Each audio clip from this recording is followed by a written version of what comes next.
body is thrown upwards, projected upwards with initial velocity u. It passes through a certain point at time t1. Let's suppose ground level से एक body को u से हमने ऊपर की तरफ फेंका. ऑब्वियसली वी नो कि वो बॉडी पहले ऊपर जाएगी, कहीं पे रुकेगी और फिर वापस सेम लाइन पे वापस आएगी. तो बीच में कहीं कोई पॉइंट मान लेते हैं. यहाँ पे मान लो वो t1 पे था और लौटते समय सेम हाइट पे वो t2 पे है. सपोज कर लेते हैं उन्होंने t2 ही मांगा है, ठीक है.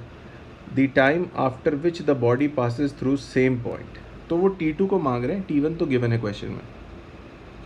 तो पहले यहाँ तक के लिए सपोज कर लेते हैं ना कि जाते समय, ऊपर जाते समय इसकी वेलोसिटी या स्पीड यहाँ पे v थी, तो वहाँ पे सेम हाइट पे लौटते समय भी स्पीड v होगी, बस डायरेक्शन नीचे की तरफ होगा. तो while going I will make a equation for velocity. Velocity will be u minus, उस वक्त टाइम हो रखा है जी t1, तो gt1. And while returning the velocity is minus v, सो इसके लिए इक्वेशन होगी gt2 u माइनस gt2. दोनों में u लिख रहा हूँ क्योंकि after all initial velocity of this motion is u. I hope you understand these two equations and let's solve them. तो यहाँ पे हम अगर a में से b माइनस करें तो ये v माइनस माइनस v यानी 2v हो जाएगा और ये u कट जाएंगे और यहाँ पे g t2 माइनस t1 आ जाएगा. तो this is a very good thing, क्योंकि अब मैं यहाँ से लिख सकता हूँ कि 2v/g जो होगा वही वैल्यू होगी टाइम 2 माइनस टाइम 1 के लिए.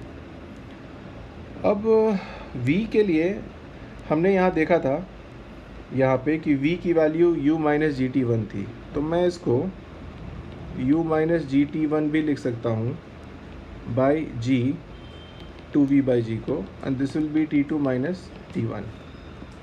आई होप यू अंडरस्टैंड मैं यहाँ पे क्या कर रहा हूँ.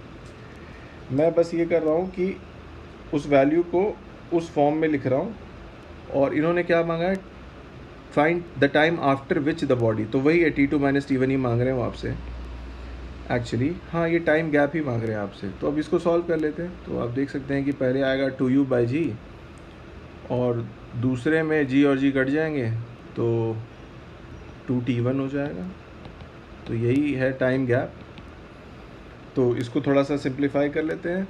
तो 2 अगर मैं कॉमन ले लूँ तो u/g minus t1 and this will be the time gap. And I think ऐसा ही ऑप्शन गिवन है. And option number course 2 is the correct option.